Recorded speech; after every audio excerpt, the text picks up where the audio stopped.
Isang bansa sa Europa na itinuring na pinakamahirap noong 1993 ay naging numero 1 sa mundo sa isang sektor na dati ay kahinaan ng lahat. Ito ay isang tunay na milagro na ikinagulat ng buong mundo. Noong 1993, may isang bansa sa Europa kung saan umabot sa 20% ang unemployment rate. Nagsara ang mga pabrika at napuno ang mga bayan ng mga taong nawalan ng trabaho. Ang isang ekonomista mula sa Britanya ay nagbigay ng isang mapanghusgang pahayag na ito raw ay isang bansang malapit ng mabura sa mapa. Maging ang Alemanya ay sumuko na at tumanggi ang Amerika. Hindi man lang tiningnan ng Pransiya. Lahat ng maunlad na bansa sa mundo ay sumang-ayon. Tapos na ang bansang ito. Ngunit sa sandaling iyon, may tumawag. Mag-i-invest kami. Nagtawanan ang buong Europa. Ang Pilipinas daw ang magliligtas sa Europa? Noong panahong iyon, ang Pilipinas ay tinitingnan ng Europa bilang isang bansa na gumagawa lang ng murang appliances at ginagaya ang teknolohiya ng kanluran. Ngunit pagkalipas ng 25 taon, nagulat ang buong mundo. Ang bansang iyon ay naging numero 1 sa mundo. Ito ay isang milagrong nilikha ng Pilipinas. Ano kaya ang nangyari? Ang hindi kapani-paniwalang kwento ng pagbabagong anyo ay magsisimula ngayon. Bago tayo magsimula, isang maliit na pakiusap. Pindutin lamang ang subscribe at like na mga button na matatapos sa loob ng 1 segundo at pakisabi sa comment section kung saan ninyo pinapanood ang video na ito. Ang inyong maliit na suporta ay malaking lakas para sa amin, kaya simulan na natin kaagad. Noong 1993, sinuri ko ang pinakamahirap na bansa sa Europa. 20% ang unemployment rate, nagbagsakan ang mga pabrika at napuno ang mga bayan ng mga nawalan ng trabaho. Sinabi ng ekonomista mula sa Britanya, ito ay isang bansang malapit ng mabura sa mapa. Ngunit, pagkalipas ng 10 taon, ang bansang iyon ay naging numero 1 sa mundo. Ano kaya ang nangyari? Ako si Dr. David Santos. Nagtrabaho ako bilang Senior Analyst sa European Institute for Industrial Economics sa loob ng 20 taon. Nakuha ko ang aking doctorate degree sa economics sa isang universidad sa Britanya at nakilahok sa mahigit 20 proyektong muling pagtatayo sa silangan. Ang aking paboritong kasabihan ay napakasimple. Ang pag-asa ng walang batayan ay lason. Noong Enero 1993, dumating ako sa Sofia, ang kabisera ng Bulgaria. Ito ay pagkatapos ng paghihiwalay ng Czechoslovakia. Mula sa sandaling bumaba ako ng eroplano, naramdaman ko na. Lumang terminal, madilim na ilaw, walang tao sa waiting area, kahit ang hangin ay mabigat at nakakalungkot. Nagtungo ako sa pinangyarihan. Ito ay isang pabrika ng automotive parts sa rehiyon ng Plovdiv. Nang buksan ko ang pinto, sinalubong ako ng amoy ng kalawang na bakal. Ang malalaking press ay hindi gumagana at bawat makina ay kinakalawang. Napuno ang sahig ng mantsa ng langis at alikabok. Sa mga mesa ng kantina, nakalatag pa rin ang mga pahayagan 3 taon na ang nakalipas. Ito ay isang lugar kung saan huminto ang oras. Isang matandang lalaki ang lumapit sa akin. Ang pangalan niya ay Mang Ramon. Sinabi niyang nagtrabaho siya sa pabrikang ito sa loob ng 30 taon. Nagsipagbagsakan ang kalawang mula sa kanyang mga daliri. Tinanggihan kami ng lahat ng kumpanya ng Aleman at Amerikano. Kami ay iniwan na. Isinulat ko sa aking notebook. Posibilidad ng pagbawi, 0. Bumalik ako sa Sofia at nakipagkita sa mga opisyal ng lokal na ministry ng ekonomiya. Nag-alok kami sa Alemanya, Pransiya at Amerika. Kahit na libre kaming nagbigay ng lupa, tinanggihan pa rin nila. Ang kanyang boses ay puno ng kawalan ng pag-asa. Noong gabing iyon, tinapos ko ang aking ulat. Ang conclusion ay malinaw. Ang Bulgaria ay hindi na maibabalik sa industrial na paraan at hindi angkop para sa pamumuhunan. Ang pagtatasa ng ekonomista mula sa Britanya ay hindi naman mali. Ngunit pagkalipas ng 1 buwan, dumating ang isang kakaibang ulat. Sinasabing may isang kumpanya mula sa Pilipinas ang nag-iisip na mamuhunan sa Bulgaria. Napatawa ako nang hindi sinasadya. Pilipinas? Noong panahong iyon, ang Pilipinas sa aking isipan ay isang bansa lang na gumagawa ng murang appliances at ginagaya ang teknolohiya ng kanluran. Ang bansang iyon ang magliligtas sa pasyente ng Europa? Imposibleng kwento. Ngunit patuloy na dumating ang mga ulat. Bumisita ang isang Philippine survey team, nakisalamuha sa lokal na pamahalaan. Unti-unti akong kinabahan. Ano kaya ang nakikita nila? Noong Marso, muli akong nagtungo sa Bulgaria. Sa isang lumang conference room sa Sofia, unang beses kong nakaharap ang Philippine Survey Team. 6 na Pilipino na nakasuot ng itim na suit, mukhang nasa kalagitnaan ng kanilang 40s. Iba ang tingin ng kanilang mga mata, wala silang bakas ng pagod. Sa halip, may isang bagay na nasusunog sa kanilang mga puso. Nagsimula ang pulong. Nanginginig ang boses ng Ministro ng Ekonomiya ng Bulgaria. Kasiyahan iyon. Tinanong ng kinatawan ng Pilipinas, kumusta ang kalagayan ng mga kalsada? Stable ba ang supply ng kuryente? Nag-aatubili ang ministro. Sa sandaling iyon, sinabi ng kinatawan ng Pilipinas, sama-sama nating itatayo. Hindi ako makapaniwala sa aking mga narinig. Sama-sama nating itatayo? Hindi ba ito isang negosasyon sa pamumuhunan, kundi isang proyektong pagliligtas? Natapos ang pulong at nakasalubong ko ang isang miyembro ng Philippine team sa pasilyo. Nagtanong ako, bakit ang bansang ito? Hindi ba mas maganda ang kondisyon sa Poland? Nag-isip siya saglit at sumagot. Hindi kami pupunta sa lugar na may magandang kondisyon, kundi sa lugar na tunay na nangangailangan at naghahangad sa amin ng buong puso. Hindi ako makatulog noong gabing iyon. Ang kanyang mga salita ay umiikot sa aking isipan, lugar na tunay na nangangailangan at naghahangad sa amin ng buong puso, hindi na ito economics. Kinabukasan, muli akong nagtungo sa Plovdiv. Nagtipon ang mga tao sa harap ng dating pabrika. Siguro mga 100 tao sila. Sabi nila, darating ang isang kumpanya mula sa Pilipinas. Magkakaroon daw ng trabaho. May pag-asa sa kanilang mga mata. Tinanong ako ni Mang Ramon, ang matandang manggagawa, Professor, posible ba talaga ito? Hindi ako makasagot. Ayon sa datos, imposible iyon. Ngunit kakaiba. Ibang salita ang lumabas sa aking bibig. Hindi ko alam, pero bantayan natin. Bumalik ako sa Brussels noong araw na iyon. Isang pangungusap lang ang isinulat ko sa aking notebook. Ang Pilipinas ay isang variable.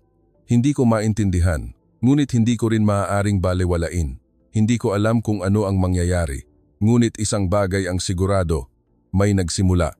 At ito ay isang bagay na hindi maipaliwanag ng economics na alam ko. Noong Hunyo, narinig ko ang isang nakakagulat na balita sa Brussels, Belgium. Ang San Miguel Auto ng Pilipinas ay pinal na nagpasya na magtayo ng isang pabrika sa Plovdiv, Bulgaria. Ang laki ng pamumuhunan ay 700 milyong euro at ang layunin ay makagawa ng 300,000 sasakyan kada taon. Habang tinitingnan ko ang mga dokumento, umiling ako. Hindi ito normal. Ganoon din ang reaksyon ng aking mga kasamahan. Ang isang analyst mula sa Alemanya ay nagtawa at ang aking kasamahan mula sa Pransya ay sinabing aatras sila sa loob ng 3 taon. Ngunit hindi ko maiwasang mag-alala. Ano kaya ang kalkulasyon na ginawa nila? Kaya nag-apply ako para sa isang panayam sa head office sa Pilipinas. Nakakagulat, pinayagan ako. Noong Hulyo, nagtungo ako sa Maynila. Sa conference room ng head office ng San Miguel Auto sa Bonifacio Global City, nakipagkita ako sa mga ehekutibo ng International Operations Division. Kalmado sila. Nagtanong ako, bakit Bulgaria at hindi Poland? Ang Poland ay may populasyon na 38 milyon at mas malaki ang infrastruktura at laki ng merkado. Simple ang sagot ng ehekutibo. Sa pangkalahatan, mas mahusay ang mga kondisyon sa Poland. Ngunit nakakita kami ng iba pang bagay. Ito ay ang matinding pangangailangan ng Bulgaria. Ang mismong punong ministro ang nagtungo sa negosasyon at isinugal ang kinabukasan ng bansa. Magbibigay kami ng lupa ng libre. Magpapawalang bisa kami ng buwis. Handa kaming magtayo ng kalsada kahit kailangan pang putulin ang bundok. At idinagdag ng ehekutibo ang isang pahayag. Ito ay salita ni Chairman De La Cruz. Hindi kami pupunta sa lugar na may magandang kondisyon, kundi sa lugar na tunay na nangangailangan at naghahangad sa amin ng buong puso. Sinabi niyang ganoon din ang Pilipinas pagkatapos ng digmaan. Walang namuhunan sa amin, ngunit may mga taong naniwala sa amin sa panahon ng kawalan. Nawalan ako ng salita, hindi ito lohika ng negosyo, ito ay paniniwala. Nagpatuloy ang ehekutibo. Alam namin na pinagtatawanan kami ng media sa Europa na nababaliw. Ngunit sanay na kami sa ganoon. Kahit noong itinayo ang SLEX o nang magsimula silang sumubok sa bagong industriya ng electronics, pinagtatawanan ng publiko ang Pilipinas bilang walang ingat. Ngunit nagawa pa rin namin. Hindi ako makatulog noong gabing iyon sa aking hotel room sa Maynila. Paulit-ulit na lumilitaw sa aking isipan ang tingin ng kanilang mga mata. Hindi iyon kayabangan. Iyon ay paninindigan. Hindi iyon walang batayang kumpiyansa, kundi paninindigan na nabuo mula sa karanasan. Noong Agosto, muli akong nagtungo sa Bulgaria, na puno ng sigla ang bayan ng Plovdiv. Nakasabit sa kung saan-saan ang mga banner na nagsasabing, "Darating ang Pilipinas," at nagsimula ng ngumiti ang mga tao sa kalye. Bumisita ako sa pinagtatayuan ng pabrika. Ito ay isang liblib na bukid sa isang maliit na nayon sa Plovdiv na may kulubot na daan lamang sa kanayunan. Nakikita sa malayo ang mga bundok. Umiling ako. Dito gagawa ng 300,000 sasakyan kada taon. Ipinaliwanag sa akin ng isang opisyal ng lokal na City Hall na maraming hinihingi ang Pilipinas. 4 na lane na kalsada, pagpapalawak ng supply ng kuryente, pagpapabuti ng sistema ng tubig. Nangako ang pamahalaan ng Bulgaria na tatapusin ang lahat ng ito sa loob ng 1 taon. Oo, kailangan nilang gawin ito. Ito na ang kanilang huling pagkakataon. Noong Setyembre, naganap ang groundbreaking ceremony. Nakatanggap ako ng imbitasyon at dumalo. Ang punong ministro ng Bulgaria, ministro ng ekonomiya, ambasador ng Pilipinas, at mga ehekutibo ng kumpanya ng sasakyan ay umupo sa kanilang mga upuan. Naroon din si Mang Ramon, ang matandang manggagawa, nakasuot siya ng maayos na suit. Hinawakan ni Chairman De La Cruz ang pala. Sa sandaling iyon, nagpalakpakan ng malakas ang mga tao. Ang mga residente iyon. Daan-daang tao ang nagtipon at nagsigawan sa tuwa. Mayroon ding mga umiiyak na babae. Habang nakikita ko ang eksenang iyon, isinulat ko sa aking notebook. Hindi lang ito pagtatayo ng pabrika. Ang pagkabuhay muli ng isang bansa ay magsisimula ngayon. Natapos ang groundbreaking ceremony at nakipagkita ako sa site manager mula sa Pilipinas. Siya ay isang engineer na nasa kalagitnaan ng kanyang 40s. Nagtanong ako, posible ba talagang matapos ito sa loob ng 1 taon? Ayon sa European standards, hindi sapat kahit 3 taon. Sumagot siya ng may kumpiyansa. Kapag napagdesisyonan naming gawin ito sa loob ng 1 taon, gagawin namin ito. Nagtanong ako ulit, hindi ba ito imposible sa pisikal na paraan? Tumawa siya at sinabi, walang salitang imposible sa aming diksyonaryo. Bumalik ako sa Brussels noong araw na iyon. Sinabi ko sa aking mga kasamahan, seryoso sila. Talagang gagawin nila. Pinagtawanan ako ng aking mga kasamahan. Sinabi nilang nilinlang ka lang ng mga Pilipino. Hindi ako sumagot. Sa halip, binuksan ko ang aking notebook. Nakasulat doon, ang pamamaraan ng mga Pilipino ay hindi lohika kundi kalooban. At sa harap ng kaloobang iyon, hindi uubra ang mga European conventions. Magagawa kaya nila ito? Hindi ako sigurado, ngunit isang bagay ang alam ko, hindi sila susuko. At iyon ang pinakamalakas na puwersa na dapat katakutan. Noong Oktubre, nagsimula ang malawakang konstruksyon. Muli akong nagtungo sa Plovdiv upang tingnan ang site. Nagtatayuan ang mga heavy equipment sa dating liblib na bukid. Nakita ko ang mga engineer mula sa Pilipinas na nagsusukat sa matinding lamig. Pinagmasdan ko sila. Nagtatrabaho sila mula 6 ng umaga hanggang 10 ng gabi nang walang tigil, walang weekend. Ito ay bilis na hindi maisip sa European standards. Sinabi sa akin ng isang construction worker mula sa Bulgaria. Sabi nila, hindi raw natutulog ang mga Pilipino. Hindi namin kayang makipagsabayan sa kanila, tumango ako ng malalim. Hindi lang sila ordinaryong manggagawa, para silang gumagalaw na bakal. Noong araw na iyon, habang bumabalik sa Brussels, naisip ko, hindi lang ito isang construction project. Ang diwa ng bansang Pilipinas ay itinatatanim sa lupain ng Europa. Noong Enero 1994, muli akong nagtungo sa Plovdiv, taglamig noon. Ang temperatura ay bumaba hanggang 20 degrees Celsius. Karaniwan, ang mga construction site sa Europa ay nagsasara sa panahong ito para sa taglamig dahil nagiging imposible ang trabaho dahil sa niebe at lamig. Ngunit iba ang construction site sa Plovdiv. Nang dumating ako sa site 5 ng umaga, maliwanag na ang mga ilaw, umuugong ang tunog ng heavy equipment. Hindi ako makapaniwala sa aking mga mata. Nagpapatuloy sila sa pagtatayo sa 20 degrees Celsius. Ang mga engineer mula sa Pilipinas, nakasuot ng makakapal na work clothes, ay tumatakbo sa site. Umakyat ang puting usok mula sa kanilang bibig.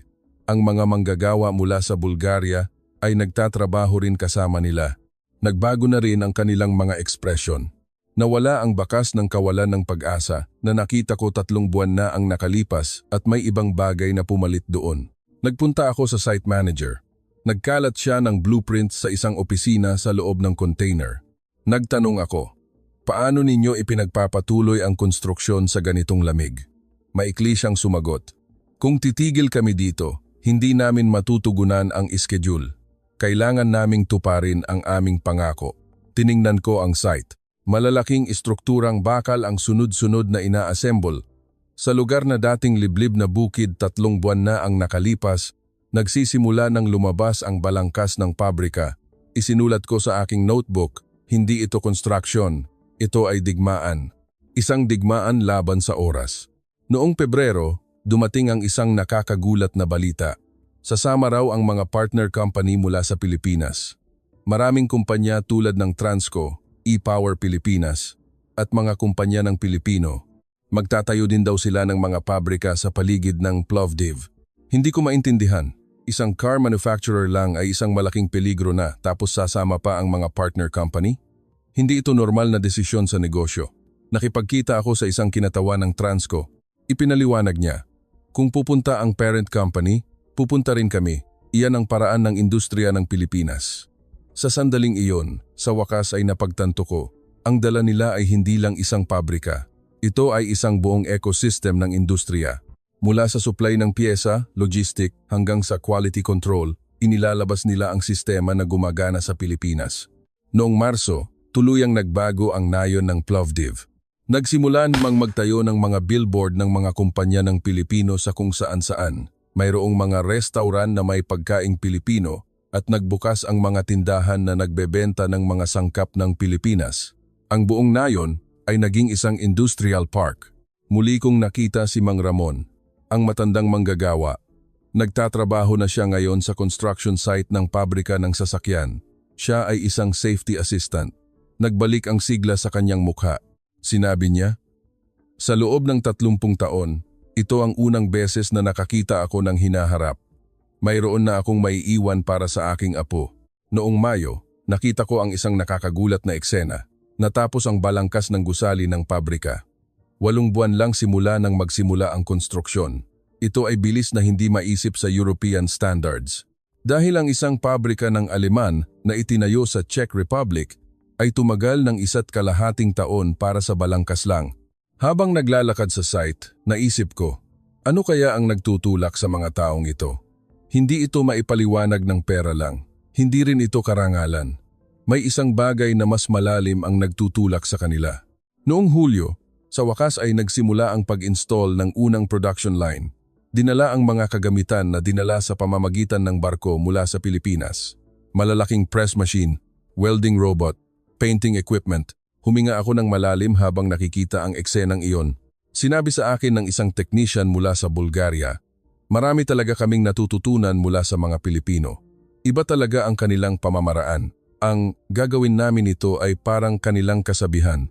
Sa simula, hindi ko maintindihan, pero ngayon, ganoon na rin ang sinasabi ko. Ngumiti ako. Kumakalat ang kultura ng Pilipinas, hindi lang teknolohiya ang nailipat, ang saloobin sa trabaho, ang diwa ay naipasa. Noong Setyembre, lalo akong nagulat. Nagsimula na ang trial run. Wala pang ang 1 taon mula nang magsimula ang konstruksyon. Pumasok ako sa loob ng pabrika. Gumagana ang malaking production line. Tunog ng metal, tunog ng makina, sigaw ng mga tao.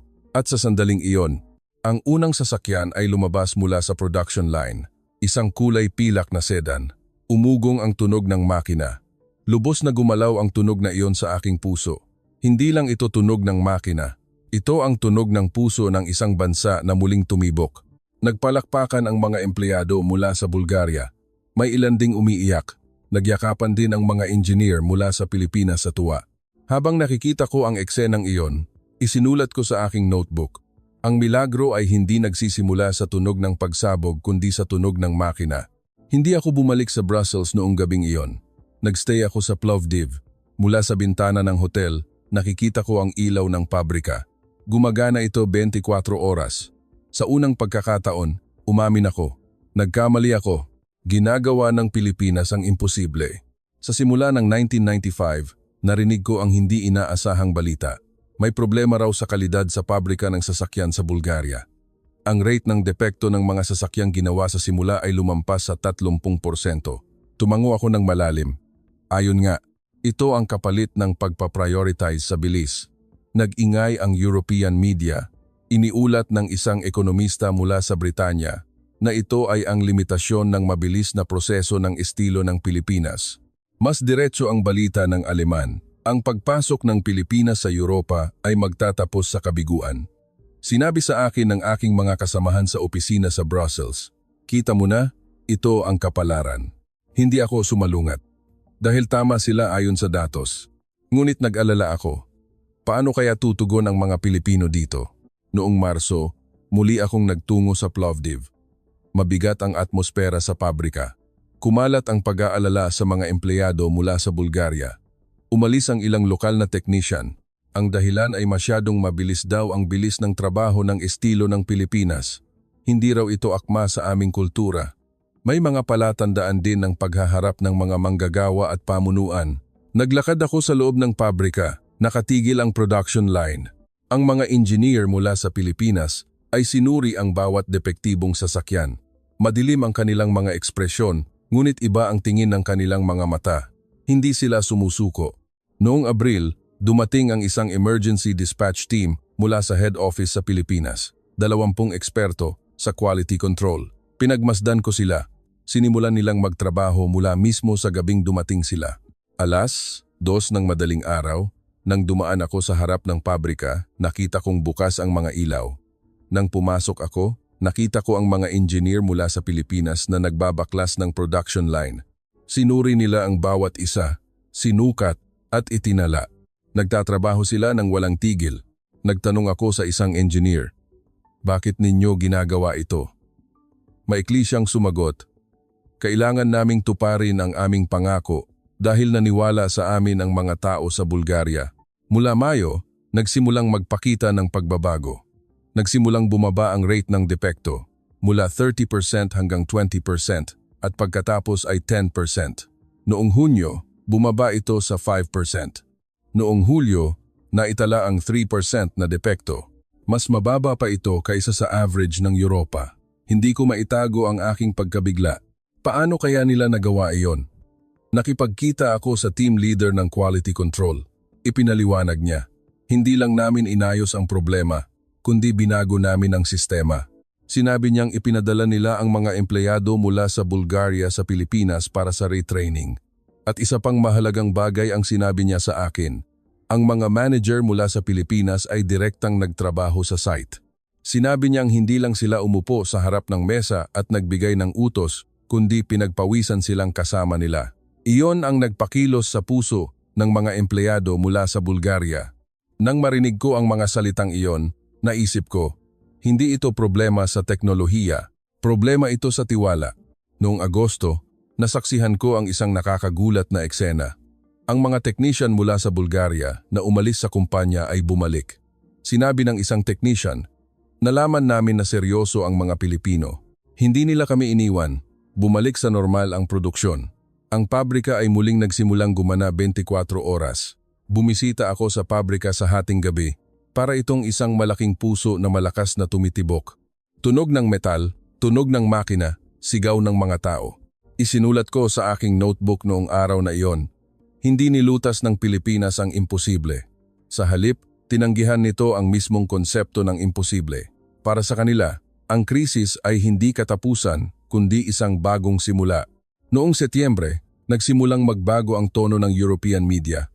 Iniulat ng isang ekonomista mula sa Britanya ang pagkabuhay muli ng pabrika sa Bulgaria. Nagsimula ring pansinin ng media ng Aleman ang quality control ng Pilipinas. Bumalik ako sa Brussels. Nagtanong ang aking mga kasamahan, paano sila nakabangon ng ganoon kabilis? Sumagot ako, hindi nila inayos ang problema, kundi binago nila ang kultura. Iyan ang paraan ng Pilipinas. Sa sandaling iyon, napagtanto ko. Nagsimula akong magduda sa aking sariling pagmamataas. Ang European logic na pinaniniwalaan ko sa buong buhay ko ay nayanig. Binago ng Pilipinas ang aking mga aklat-aralin mula sa pundasyon. At tama iyon. Noong Hunyo 1996, nakatanggap ako ng isang espesyal na imbitasyon. Ito ang opisyal na seremonya ng pagpapadala ng produkto mula sa pabrika sa Bulgaria. 3 taon na ang lumipas, simula nang magsimula ang konstruksyon. Ito ay bilis na hindi maisip sa European standards. Nagtungo ako sa Plovdiv. Mula sa airport, naramdaman ko na ang pagbabago. Ang dating luma at madilim na bayan 3 taon na ang nakalipas ay napuno ng sigla. Nagtatayuan ang mga bagong gusali sa kalye at nagbukas ang mga tindahan. Nang dumating ako sa venue ng seremonya, huminga ako ng malalim. Ang malaking gusali ng pabrika ay nagniningning sa sikat ng araw. Daan-daang nakumpletong sasakyan ang nakahanay sa parking lot. Kulay pilak, asul, itim, lahat ay mga sasakyang ginawa sa Bulgaria. Libu-libong tao ang nagtipon sa venue. Ang punong ministro ng Bulgaria, ministro ng ekonomiya, mga kinatawan ng European Union at mga residente ng Plovdiv. Naroon din si Mang Ramon, ang matandang manggagawa. Nakasuot siya ng malinis na suit at nakatayo kasama ang kanyang pamilya. Tumayo si Chairman De La Cruz sa entablado. Nagbigay siya ng maikling talumpati, isang malaking karangalan na matugunan ang tiwala ng mga tao sa Bulgaria na naniwala sa amin. Pagkatapos ng interpreter, nagpalakpakan. Parang kulog ang palakpakan at dumating ang sandali. Ang mga nakumpletong sasakyan ay lumabas mula sa production line at pumasok sa venue. Umugong ang tunog ng makina. Habang naririnig ko ang tunog na iyon, naaalala ko ang 3 taon na ang nakalipas. Ang liblib na bukid, ang kinakalawang na pabrika, ang mga taong nalulumbay sa kawalan ng pag-asa. Tumayo ang mga empleyado mula sa Bulgaria. Umulan ang palakpakan at may ilang umiiyak. Sinabi ng isang babae sa tabi ko, "Nagtatrabaho ang aking anak sa pabrikang iyan. Hindi ko iyan naiisip 3 taon na ang nakalipas." Habang nakikita ko ang eksenang iyon, isinulat ko sa aking notebook. Hindi lang ito isang pabrika. Ito ay ang muling pagtatayo ng isang lungsod at ang pagkabuhay muli ng isang bansa. Natapos ang seremonya. Sumali ako sa tour ng pabrika. Habang naglalakad sa production line, hindi ko maitago ang aking pagkabigla. Lahat ay gumagana ng perpekto. Pressing, welding, painting, assembly, gumagana ng walang anumang pagkakamali. Ipinaliwanag sa akin ng isang batang technician mula sa Bulgaria, tinuruan kami ng mga mentor mula sa Pilipinas. Sa simula, mahirap makipagsabayan, ngunit ngayon, kaya na rin namin, mayabang ang kanyang ekspresyon. Nagtanong ako, "Ano ang pinakamaraming natutunan mo mula sa mga Pilipino?" Nag-isip siya saglit at sumagot, "Ang espiritu ng pagiging mabilis at tumpak sa paggawa, ang paniniwala na walang imposible." Ngumiti ako. Ganap na nakaugat ang kultura ng Pilipinas. Hindi lang teknolohiya ang nailipat. Ang diwa, ang saloobin, ang mga pagpapahalaga ay naipasa.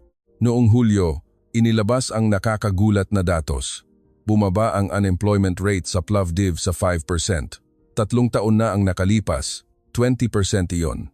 Ito ay dahil sa pabrika ng sasakyan. Nagkaroon ng 3,000 direktang trabaho at kung isasama ang mga partner company, mahigit 10,000 trabaho ang nalikha. Nabuhay muli ang ekonomiya ng rehiyon. Nagsimulang magtayo ang mga tindahan at nagbukas ang mga restaurant. Nagtayo ng mga bagong paaralan at pinalawak ang mga ospital. Ang nayon ng Plovdiv ay hindi na isang mahirap na nayon. Ito ay nagbago upang maging isang maringal na industrial city. Noong Agosto, muli kong nakita si Mang Ramon, ang matandang manggagawa. Nagtatrabaho na siya ngayon bilang safety manager sa pabrika. Umupo kami sa isang cafe malapit sa pabrika.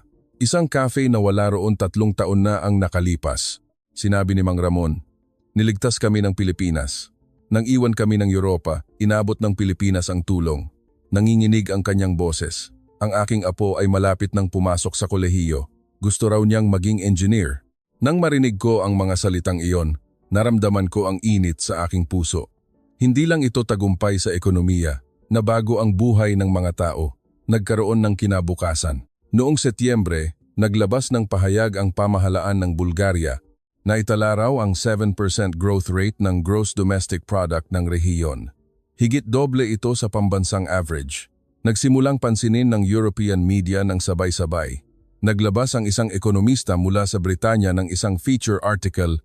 Ang pamagat ay, "Ang milagro ng industriya ng estilo ng Pilipinas muling lumitaw sa Europa." Sinundan din ito ng isang news magazine ng Aleman na nagulat na ang modelo ng Pilipinas ay isang bagong paradigma. Habang binabasa ko ang mga artikulong iyon, naisip ko, 3 taon na ang nakalipas, pinagtawanan ko ito. Ang desisyon na inakala kong hindi normal ay tama pala. Bumalik ako sa Brussels at tinapos ang aking ulat. Simple lang ang pamagat, Pilipinas, bagong pag-asa sa industriya ng Europa. Nagulat ang aking mga kasamahan. Hindi ko akalaing magsulat ka ng ganitong ulat. Sumagot ako. Makikita mo kung titingnan mo ang site. Mayroong mga bagay na hindi mo makikita sa datos lang. Hindi iniluwas ng Pilipinas ang mga pabrika. Naghatid ito ng pag-asa. Noong gabing iyon, binuksan ko ang aking notebook. Nakasulat doon, ang milagro ay hindi nagsisimula sa tunog ng pagsabog kundi sa tunog ng makina. At ang tunog ng makinang iyon ay umaalingaw-ngaw pa rin sa kahabaan ng Ilog Danube. Noong Setyembre 2008, yumanig ang mundo. Nagsara ang isang malaking investment bank sa Amerika at nagkaroon ng pandaigdigang krisis sa pananalapi. Tensyonado ako habang nanonood ng balita sa opisina sa Brussels. Naisip ko, sa pagkakataong ito, walang makakatakas. Noong Oktubre, nagsimulang gumuho ang industriya ng sasakyan sa Europa. Nag-anunsyo ng pagbawas sa produksyon ang mga manufacturer ng Aleman at pinag-iisipan ng mga manufacturer ng Pransiya ang pagsasara ng pabrika. Sinibak ng mga manufacturer ng Espanya ang 30% ng kanilang mga empleyado na puno ng takot ang buong Europa. Nag-alala ako, ano kaya ang mangyayari sa Bulgaria? Makakasurvive kaya ang pabrika ng Pilipinas? Ang milagro na nangyari talambak taon na ang nakalipas ay guguho na ba sa pagkakataong ito? Noong Nobyembre, nagtungo ako sa Plovdiv. Tahimik ang airport at madilim ang bayan. Nakalatag ang malalim na anino ng pagbagsak ng ekonomiya. Nagpunta ako sa pabrika ng sasakyan. Sa parking lot ng pabrika, mas mataas na ang tumpok ng mga nakumpletong sasakyan kaysa dati. Mga sasakyan na hindi nabenta. Bumuntong hininga ako. Sa pagkakataong ito, wala na siguro. Ngunit hindi tumigil ang pabrika. Gumagana pa rin ang production line at nagtatrabaho ang mga empleyado. Nagtaka ako. Ang lahat ng ibang pabrika ay nagbabawas ng produksyon. Bakit patuloy itong gumagawa? Nakipagkita ako sa factory manager. Ipinaliwanag niya na ito ay utos mula sa head office sa Pilipinas. Sinabi raw na huwag magbawas ng produksyon. Ito ay para protektahan ang mga empleyado. Nagulat ako. Sa ekonomiya, hindi ito lohikal. Kung matindi ang pagbaba ng demand, bakit pananatilihin ang produksyon? Hindi ba tataas lang ang stock? Nagtanong ako, bakit sila gumawa ng ganoong desisyon? Sumagot ang factory manager. Ang mga kumpanya ng Pilipinas ay inuuna ang dignidad sa panahon ng krisis. Tinitupad nila ang kanilang pangako higit sa kita. Sinabi niyang iyon din ang dahilan kung bakit nila pinili ang Bulgaria 12 taon na ang nakalipas. Noong Disyembre, dumating ang isang nakakagulat na balita. Nag-anunsyo ang manufacturer ng Pilipinas na pananatilihin nito ang lahat ng empleyado sa Bulgaria, lahat ng 3,000 empleyado. Walang pagbawas sa sahod. Ito ay ang tanging kumpanya sa Europa na gumawa nito. Malaki ang inulat ng media ng Bulgaria. Napuno ang mga artikulo ng pamagat na ang kagitingan at kalooban ng kumpanya ng Pilipinas. Habang ang manufacturer ng Aleman ay sumibak ng 2,000 empleyado sa pabrika nito sa Czech Republic, ang manufacturer ng Pilipinas ay walang sinibak kahit isa. Nakipagkita ako sa mga empleyado sa harap ng pabrika. Sinabi ng isang lalaking nasa edad media, hindi kami iniwan ng Pilipinas. Tinutupad pa rin nila ang pangako 14 taon na ang nakalipas. May luha sa kanyang mga mata. Noong Marso 2009, nagbaligtad ang sitwasyon. Habang nakatigil ang ibang pabrika sa Europa, ang pabrika lang ng Pilipinas ang patuloy na gumagawa. Dahil hindi nakapag-supply ang mga kakumpetensya, nagsimulang dumami ang mga order. Biglang tumaas ang market share ng pabrika sa Bulgaria, mula 6% hanggang 10%. Mabilis na naibenta ang mga sasakyan na nakatambak bilang stock. Hindi ko maitago ang aking pagkabigla. Noong Hunyo, nakakita ako ng mas nakakagulat na datos. Bumalik ang gross domestic product ng Bulgaria. Habang ang buong Europa ay nasa negatibong paglago, ang Bulgaria lang ang nakapagtala ng positibo dahil sa pabrika ng Pilipinas. Sa sandaling iyon, sa wakas ay naintindihan ko. Hindi ginamit ng Pilipinas ang krisis. Ginawa nito ang tiwala bilang kapital. Pinrotektahan nila ang kanilang mga empleyado at ang mga empleyado ay nagtrabaho ng mas masipag. Nalaman ito ng mga consumer at pinili ang mga sasakyan ng Pilipinas. Noong Setyembre, sunod-sunod na naglabas ng mga analysis article ang European media. Ang pamagat na tagumpay ng pamamahala ng estilo ng Pilipinas ay lumitaw sa mga pahayagan. Sumulat ang isang ekonomista mula sa Britanya na tinuruan ng mga kumpanya ng Pilipinas ang Europa ng isang bagong pagpapahalaga sa tao. Muli kong nakita si Mang Ramon, ang matandang manggagawa. Nasa 70s na siya, ngunit nagtatrabaho pa rin siya sa pabrika. Sinabi niya, "Hindi kami iniwan ng Pilipinas na 12 taon na ang nakalipas at ngayon din." Nang marinig ko ang mga salitang iyon, naramdaman ko ang init sa aking puso. Hindi lang ito negosyo, ito ay koneksyon, ito ay tiwala. Bumalik ako sa Brussels at tinapos ang isang espesyal na ulat. Ang pamagat ay ang pilosopiya ng Pilipinas na pinatunayan sa panahon ng krisis. Binasa ito ng aking mga kasamahan at sinabi, dapat na tayong matuto mula sa Pilipinas mula ngayon. Dapat matuto ang buong Europa. Tumango ako ng malalim at isinulat ko sa aking notebook. Pinili ng Pilipinas ang dignidad higit sa kita at ang pagpiling iyon ang nagdulot ng mas malaking tubo. Ito ang tunay na kapitalismo at tunay na paglago. Noong gabing iyon, naisip ko, ano nga ba ang economics na pinag-aralan ko sa buong buhay ko? Binago ng Pilipinas ang aking mga aklat-aralin. At masaya akong maging estudyante nito. Noong 2015, nakatanggap ako ng isang nakakagulat na ulat. Ito ay ang pinakabagong istatistika na inilabas ng European Institute for Industrial Economics. Naitala raw ng Bulgaria ang world norm. 1 sa car production per an, 000 inhabitants. Ito ay 198 na sasakyan. Paulit-ulit kong sinuri ang mga numero.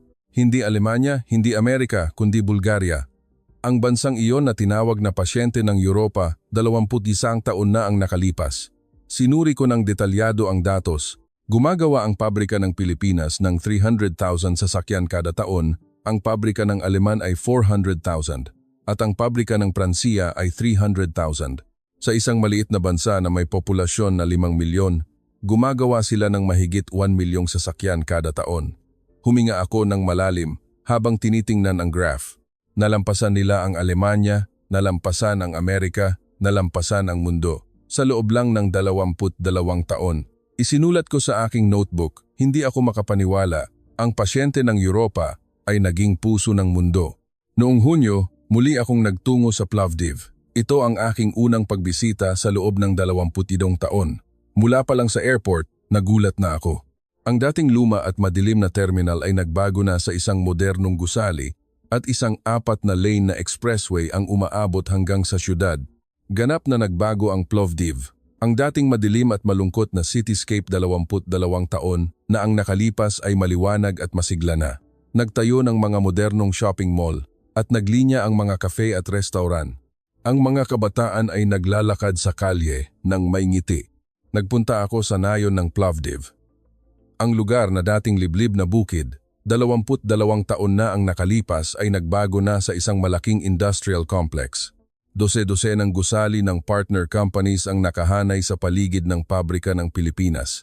Ang laki ng pabrika ay hindi ka pani-paniwala ring lumaki. Mukha itong 3 beses na mas malaki kaysa sa unang gusali, 22 taon na ang nakalipas.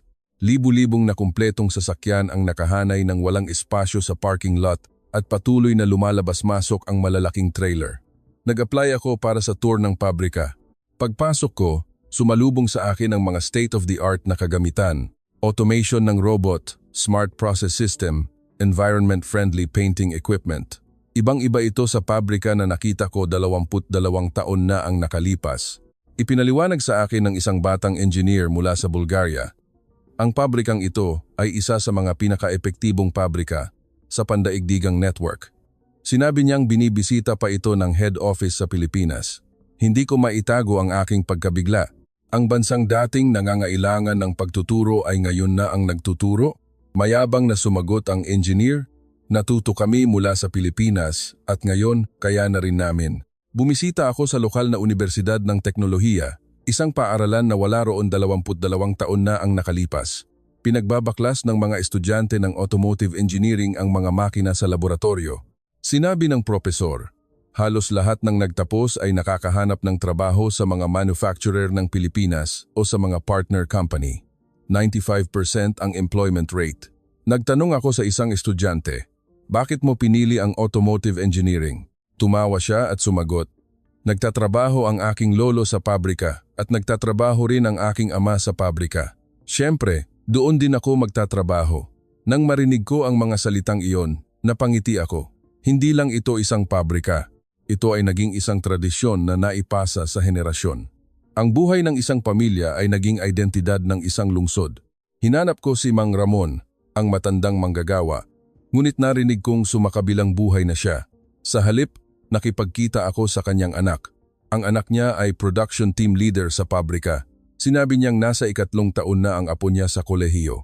Sinabi ng anak niya, bago pumanaw ang aking ama, palagi siyang may sinasabi, niligtas kami ng Pilipinas. Huwag nating kalimutan iyon. Napuno ng damdamin ang aking puso. Pagkalipas ng 22 taon, hindi nagbago ang pasasalamat na iyon.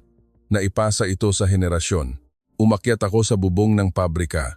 Sa malayo, nakikita ang ilog Danube. Sa kabilang ibayo ng ilog, lumaganap ang industrial park ng walang katapusan.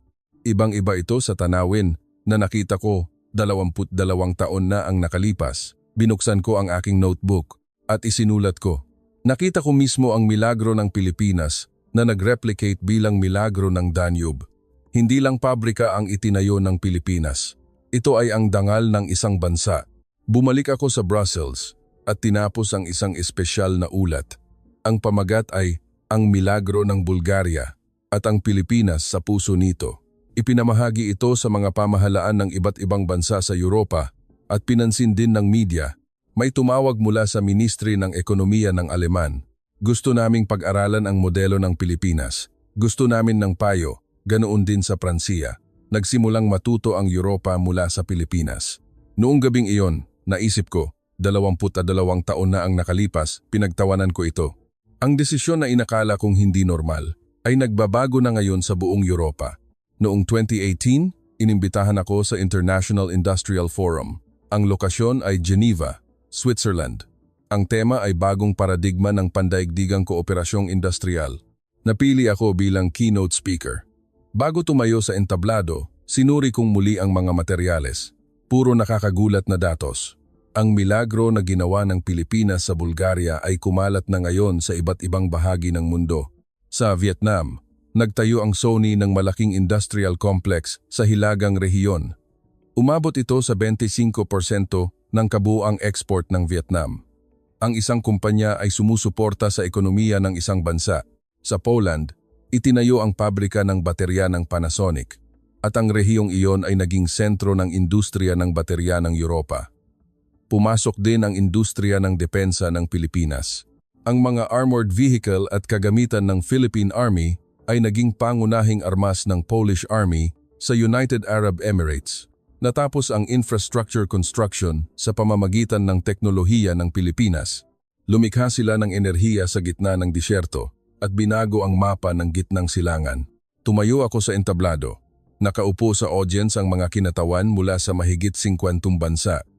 Hinawakan ko ang mikropono at nagsimula akong magsalita. Ikukuwento ko ang kuwento na nagsimula sa Bulgaria 25 taon na ang nakalipas. Naalala ko ang aking unang pagbisita noong 1993. Ang wasak na pabrika, ang mga taong nawalan ng pag-asa, ang bansang walang sinumang tumingin. At pinag-usapan ko ang sandali ng abutin ng Pilipinas ang tulong. Seryosong nakinig ang mga tagapakinig. Nagpatuloy ako. Pinili ng Pilipinas ang lugar na tunay na nangangailangan, hindi ang lugar na may magandang kondisyon. Pinili nila ang dignidad higit sa kita at tinupad ang pangako sa panahon ng krisis. At ipinakita ko ang resulta. Ang Bulgaria ay naging world number 1 car-producing country, ang Vietnam ay naging global electronics hub, at ang Poland ay naging sentro ng European defense industry. Tinapos ko sa isang pangungusap, hindi iniluwas ng Pilipinas ang mga pabrika. Naghatid ito ng pag-asa. Hindi ito nagbenta ng teknolohiya, kundi nagbahagi ng sibilisasyon. Nagpalakpakan. Standing ovation iyon.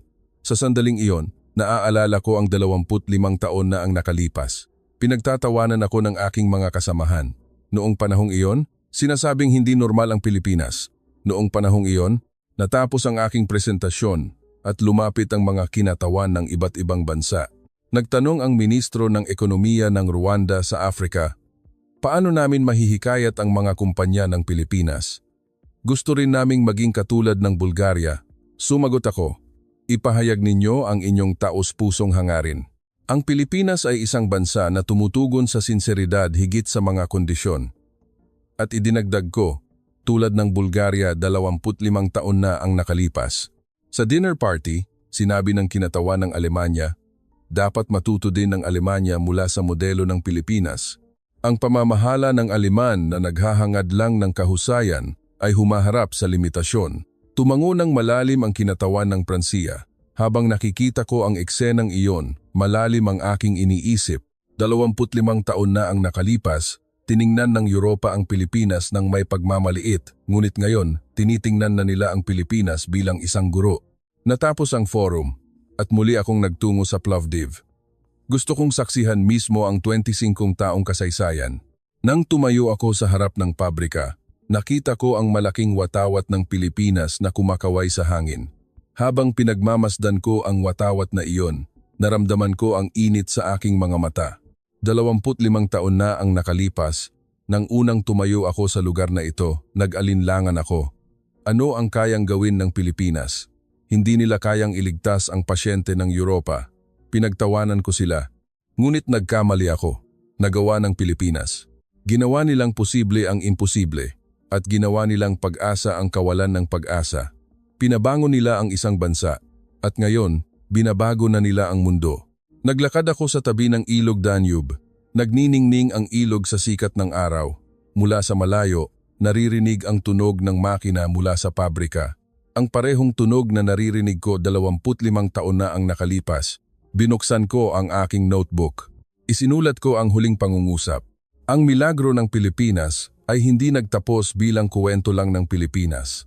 Ito ay naging pandaigdigang wika ng sangkatauhan. Bumalik ako sa Brussels at tinapos ang huling ulat. Ang pamagat ay Ang Milagro ng Danube at ang Pilipinas. Nilalaman nito ang 25 taon ng pagmamasid at pagsusuri. Ipinasa ang ulat sa European Union Headquarters at ipinamahagi sa mga pamahalaan ng iba't ibang bansa. Ginamit ito ng World Bank bilang opisyal na reference material. Isang bagong kategorya ang nalikha, modelo ng kooperasyong industrial ng estilo ng Pilipinas. Nagpasya akong magretiro. Ito ang katapusan ng aking 40 taong buhay bilang isang ekonomista. Nagkaroon ng farewell party ang aking mga kasamahan. Nagtanong sila, ano ang proyektong pinakamaisip mo? Walang pag-aalinlangan akong sumagot, Bulgaria. Ang milagro na ginawa ng Pilipinas, hindi lang iyon isang economic project. Ito ay isang karanasan na nagbago sa aking buhay. Noong gabing iyon, umuwi ako at binuksan ang aking mga notebook sa loob ng 25th taon. Ito ang mga tala na isinulat ko sa bawat pagbisita ko sa Plovdiv mula 1993 hanggang 2018. Tiningnan ko ang unang pahina. Nakasulat doon, posibilidad ng pagbawi, 0. Ngumiti ako. Hindi ko mabilang kung gaano ako nagkamali. Binuksan ko ang huling pahina. Ito ang pangungusap na isinulat ko ngayon. Ang Pilipinas ay isang bansa na nagpapabangon sa mundo. Ngayon, kumbinsido ako. Noong 1993, may isang bansa na tinawag na pasyente ng Europa. Walang sinumang tumingin sa kanila at iniwan ng mundo ang bansang iyon. Ngunit iba ang Pilipinas. Nag-abot sila ng tulong, pinagpawisan silang kasama at tinupad ang kanilang pangako. Halos 30 taon na ang lumipas, ang bansang iyon ay naging numero 1 sa mundo. Ang binhi ng pag-asa na itinanim ng Pilipinas ay namulaklak sa lupain ng Europa. Sinabi ni Dr. David Santos, hindi iniluwas ng Pilipinas ang mga pabrika. Naghatid ito ng pag-asa. Iyan ang tunay na milagro. Sa ibabaw ng ilog Danube kumakaway ang watawat ng Pilipinas. Hindi iyon watawat ng tagumpay ng isang bansa, kundi watawat na nagpapatunay sa potensyal ng sangkatauhan. Ang kuwento ng Pilipinas ay magpapatuloy. Sa Bulgaria, sa Vietnam, sa Poland, at sa iba't ibang sulok ng mundo. Mga kababayan, ito ang Pilipinas,